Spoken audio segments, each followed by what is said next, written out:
ડીસા તાલુકાના જાવલ ગામે હત્યાનો બનાવ સામે આવ્યો છે। ગત મોડી રાત્રે જાવલ ગામે રહેતા ગણેશભાઈ પટેલ તાલેપુરા ગામે લગ્ન પ્રસંગ બાદ રાત્રિના સમયે પોતાના ઘરે ગયા હતા।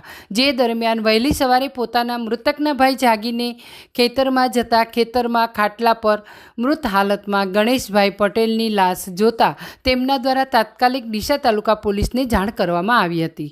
પોલીસે મૃતકની લાશને પીએમ અર્થે ડીસા સિવિલ હોસ્પિટલમાં લવાઈ છે। બનાસકાંઠા જિલ્લામાં દિવસે ને દિવસે ગુનાહિત ઘટનાઓમાં સતત વધારો થઈ રહ્યો છે।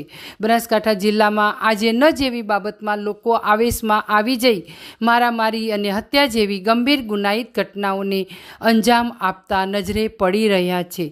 ત્યારે આવી જ એક ઘટના સામે વહેલી સવારે ડીસા તાલુકાના જાવલ ગામમાં સામે આવી હતી। ડીસા તાલુકાના જાવલ ગામે રહેતા ગણેશભાઈ પટેલ ગઈકાલ રાત્રે પોતાના પરિવારમાં તાલેપુરા ગામ ખાતે લગ્ન પ્રસંગ હતો। જે દરમિયાન તાલેપુરા ગામે ગણેશભાઈ પટેલ ગયા હતા।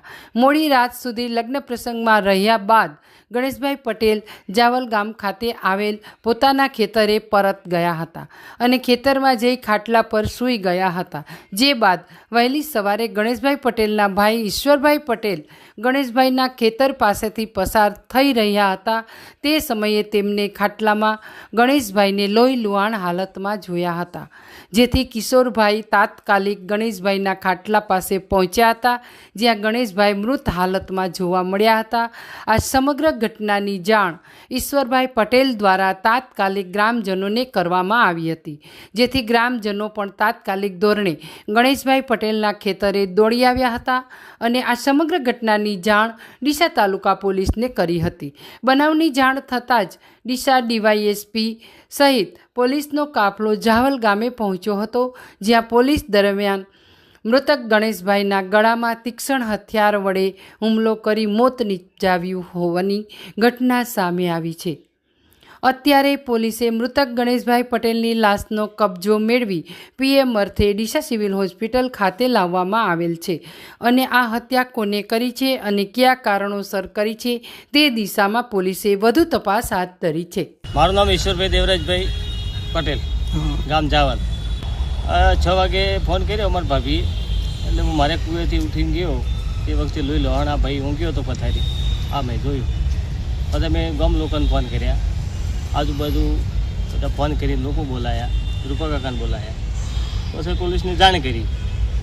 પછી એની ઘટના સ્થળે બધું પંચનામું છું અને સાહેબ બધે કાગળ બનાવી અને કે ચલો ભાઈ પીએમમાં લઈ લો, લઈને આવ્યા ડીસે સાહેબ। આજે બનાવ બને એના પર તમને કોઈ શંકા કે એવું? ના સાહેબ, અમને કોઈ આજુબાજુ શંકા લાગતી નથી ને કે તમે અહીંયા પહોંચ, પણ નથી। સીધો સાદો માણસ હતો એટલે આપણે કોઈનું પેલું હતું ન। મારું નામ રૂપાભાઈ મોતીભાઈ, ગામ ધારવાડા, તાલુકો ડીસા। આ બનાવ સાહેબ લગભગ ગણો ને 6 વાગે જેવો ઈશ્વરભાઈનો ફોન આવ્યો ને એટલે ઈશ્વરભાઈએ કીધું કે થોડાક રૂપાભાઈ તાત્કાલિક આવો, ભાઈનું મર્ડર શું છે। એટલે હું જઈને તપાસ કર્યો, એટલે મેં સીધી પીઆઈ સાહેબને જોઈન કરી। પીઆઈ સાહેબનો આખો સ્ટાફ તાત્કાલિક સ્થળ ઉપર આવી, ડેપ્યુટી સાહેબ પણ સાથે આવી ગયા હતા અને એ તપાસ ચાલુ છે અને આમાં હું મોકલ્યા હતી પીએમ કરાવવા માટે। આ બનાવ બન્યો ત્યારે તમને કોને જાણ કરી? ઈશ્વરભાઈએ કરી હતી, દેવરાજભાઈ જાવલવાળા, એ મારે ભત્રીજો હતા એ નજીક।